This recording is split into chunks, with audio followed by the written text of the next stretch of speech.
Salt Lake City. A group of 30 agencies that supply water to homes and businesses throughout the western United States has pledged to rip up lots of decorative grass to help keep water in the overtapped Colorado River.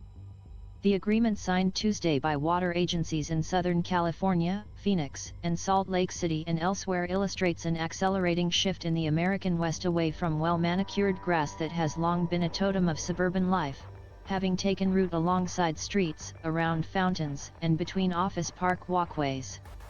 The grass removal pledge targets turf that people don't work on, like in front of strip malls, in street medians or at the entrance to neighborhoods. It doesn't mean cities plan to rip up grass at golf courses, parks, or in backyards, though some may pay homeowners to voluntarily replace their lawns with more drought-resistant landscaping. Beyond reducing ornamental grass by 30%, the agencies say they'll boost water efficiency, add more water recycling and consider actions like changing how people pay for water to encourage savings. OC recognizing that a clean, reliable water supply is critical to our communities, we can and must do more to reduce water consumption and increase reuse and recycling within our service areas. Read the memo. The agreement did not include details about the amount of water the agencies were collectively committing to save, but cities account for about 1/5 of Colorado River water use. The rest goes to agriculture. OC cities OCO the 20% OCO cannot solve the math problem. But we can certainly contribute to solving the problem, said John Ensminger, the Southern Nevada Water Authority OCO's general manager. The commitments, light on details, could spur agencies to offer payment for property owners to tear out grass and replace it with drought-tolerant desert landscaping.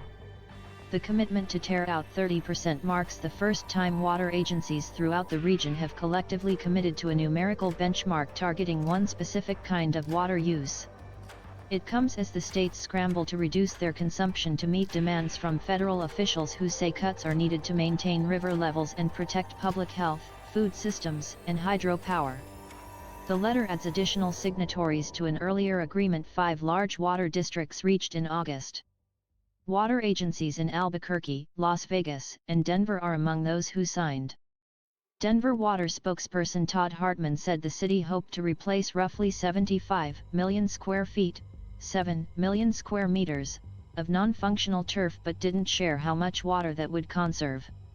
He said the agency hopes to roll out programs by 2024. No matter the savings, the new commitments will amount to far less conservation than is needed to keep water flowing through the Colorado River and prevent its largest reservoirs from shrinking to dangerously low levels.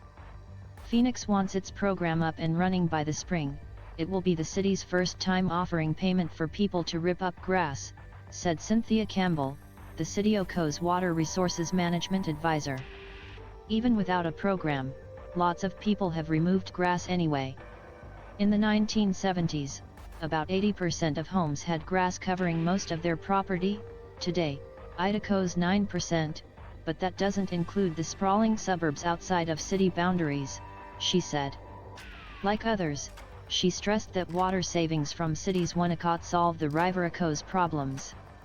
There is no level of municipal conservation in the entire western United States that could make up for the water that OCO's going to be needed to be conserved, she said. But, we are giving till it hurts, as much as we possibly can. The letter doesn't include any commitments from agriculture, which uses about 80% of the allocated water in the 7 states that rely on the river OCO: Arizona, California, Colorado, Nevada, New Mexico, Utah, and Wyoming. Lake Powell and Lake Mead, the river's 2 main reservoirs, are each about a quarter full. In June, U.S. Bureau of Reclamation Commissioner Camille Touton warned the states needed to dramatically cut their use, but amid squabbles over who would shoulder what burden, officials failed to answer her call.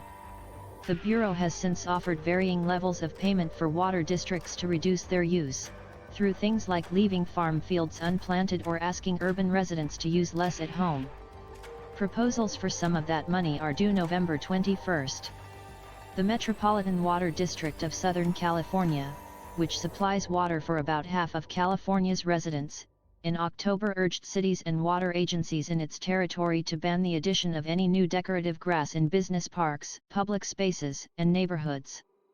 Its board also urged agencies to stop watering and consider removing such grass that's already planted. Southern Nevada has for decades used a mixture of cash incentives and fines to discourage grass watering and limit both functional and non-functional turf. The agreement has little effect on the area because a state law passed last year requires 100% of the non-functional turf be torn out in the Las Vegas area by 2026. Utah passed a statewide conservation program last year that included $5 million to incentivize turf removal and has targeted decorative grass on public property. Yet some municipalities maintain ordinances passed for aesthetic reasons that prohibit residents from replacing grass with drought-tolerant landscaping. Okuko Ranane reported from Sacramento, California. AP writer Thomas Pipert contributed reporting from Denver.